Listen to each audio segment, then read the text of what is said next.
దేవుడు ఉండే స్థలములో మనము ఉండాలి అంటే దేవుడు పరిశుద్ధుడు గనుక మనల్ని మనము పవిత్రపరుచుకోవాలి, పరిశుద్ధపరుచుకోవాలి.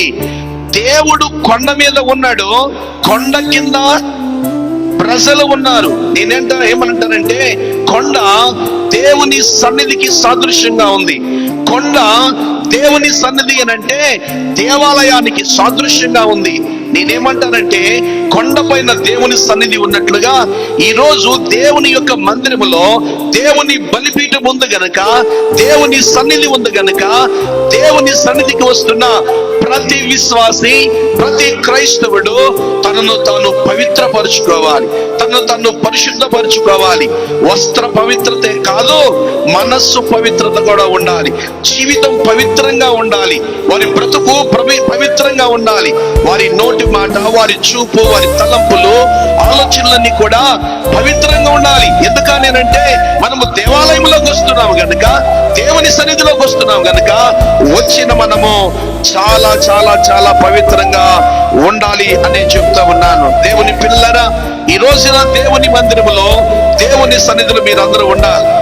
మీరు తెలుసుకోవాల్సిన విషయం ఏంటంటే మనం ఏ విధంగా పవిత్రపరచబడతాం, మనం ఏ విధంగా మనకున్న మాలిన్యం తొలగించుకుంటాము అని అంటే పరిశుద్ధ గ్రంథంలో ప్రకటన గ్రంథం 7వ అధ్యాయం 14వ వాక్యంలో మంచి మాట చెప్తాడు. ఏమని అంటే, అయ్యా అది నీకే తెలియననగా అతడు ఇలాగూ నాతో చెప్పాను, మీరు మహాశ్రమల నుంచి వచ్చిన వారు గొర్రెపిల్ల రక్తములో తమ వస్త్రములను ఉదుకుకొనిరి, అందువలన వారు దేవుని సింహాసనం ఎదుట ఉండి రాత్రింబగళ్ళో ఆయన ఆలయములో ఆయన సేవించుచుండిరి.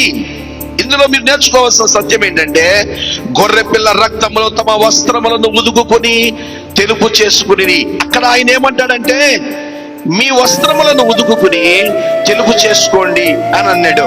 ఇక్కడ ఏమంటాడంటే వస్త్రము ఎలాగా తెల్లగా మారింది.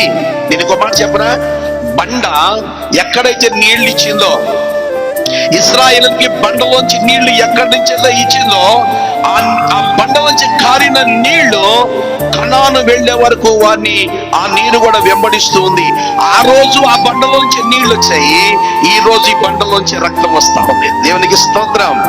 బైబిల్లో ఏమి రాస్తుంది? ఆ బండ కొన్ని పత్రికల క్రీస్తే. అయితే బండలోంచి ఆ రోజు నీళ్ళు వస్తే వాళ్ళు వస్త్రాలు శుభ్రం చేసుకున్నారు. ఈ రోజున ఈ బండలో నీళ్ళంటే రక్తముతో ఈనాటి నూతన నిబంధన సంఘము రక్తముతో వారి వస్త్రాలు ఉదుకుంటున్నారు, వారి మనుషులను శుభ్రం చేసుకుంటున్నారు.